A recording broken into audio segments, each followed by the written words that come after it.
Hi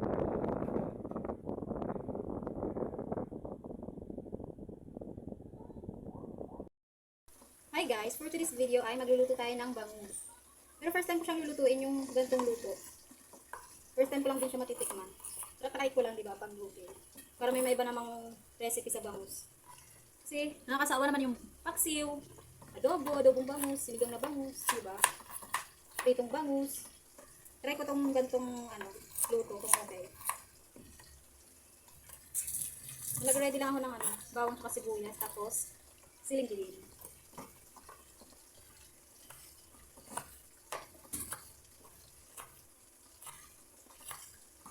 Hindi ko napakita ang paghihiwa ko kasi may chili ako, baka tayo napalo. Kasi bawal to. Sharp object, bawal to sa kay boss, diba? Suspended pa nga tayo, madadagdagan na naman kasalanan natin. So ito, nanahiwa ko na guys. Bawang, sibuyas, sa siling.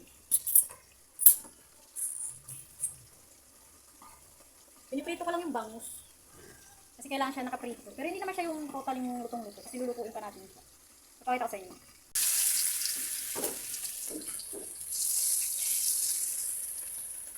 No, anak mo yan.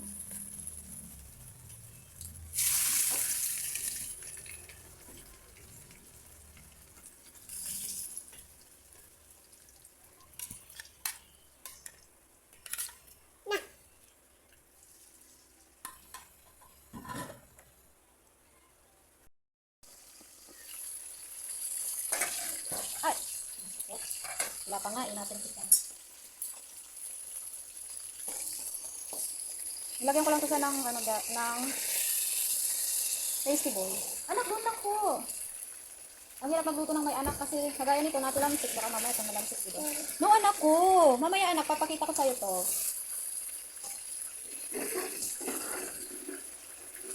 Anak, no.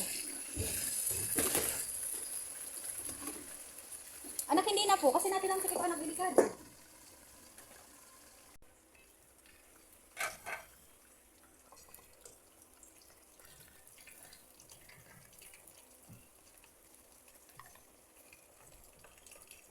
Okay na yan ganyan guys, nakaluto. Kasi lulutuin pa natin siya.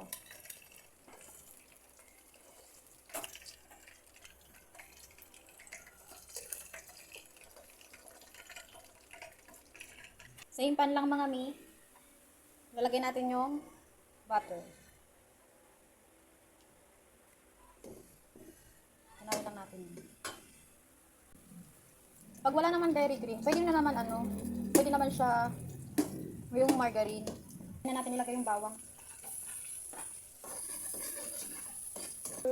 Isunod na natin ang sibuyas.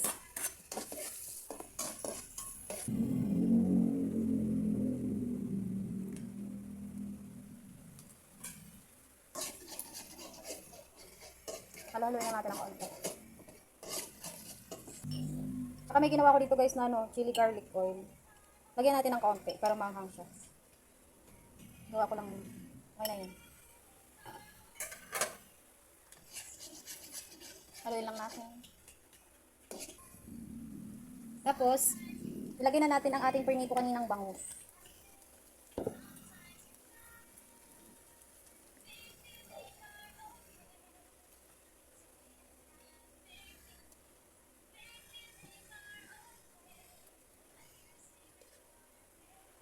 Ilang piraso lang to guys kasi tatlo lang naman kami kakain.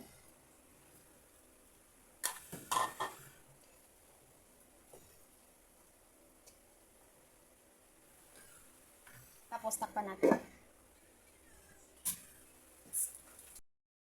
So yun guys, luto na. Nilagyan ko lang siya ng sibuyas, ibabaw, tapos yung siling green. Okay na siya guys.